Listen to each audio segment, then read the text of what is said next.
સમગ્ર સુવર્ણ સમાજને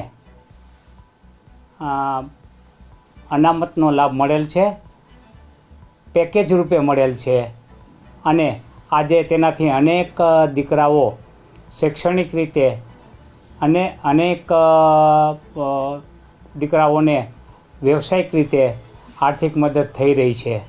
એટલે એ કહી શકાય નહીં કે અનામત પાટીદાર અનામત આંદોલનથી કંઈ મળ્યું નથી। એ એમની પ્રતિક્રિયા છે એ મારી દૃષ્ટિએ ગેરવ્યાજબી છે।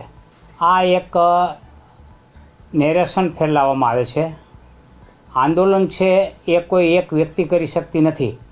આંદોલન એક જનસમૂહનો આક્રોશ ઊભો થાય ત્યારે આંદોલન થતું હોય છે અને આ જનસમૂહના આક્રોશને ડામવા માટે સરકાર છે એવા ઉદ્યોગપતિઓ અને સમાજ શ્રેષ્ઠીઓને આગળ ધરી અને પોતાના બચાવમાં નીકળતી હોય છે। એટલે આ જ રીતે આ વખતે જે રીતે પાયલને જે રીતે અન્યાય થયો છે એના વિરોધમાં જે આક્રોશ પેદા થયો છે એ આક્રોશને ડામવા માટે આવા કરશનભાઈ જેવા ઉદ્યોગપતિઓને આગળ ધરીને મારી દૃષ્ટિએ જે આક્રોશને દબાવી રહી છે। પરંતુ મને નથી લાગતું કે આ આક્રોશ દબાશે જ્યાં સુધી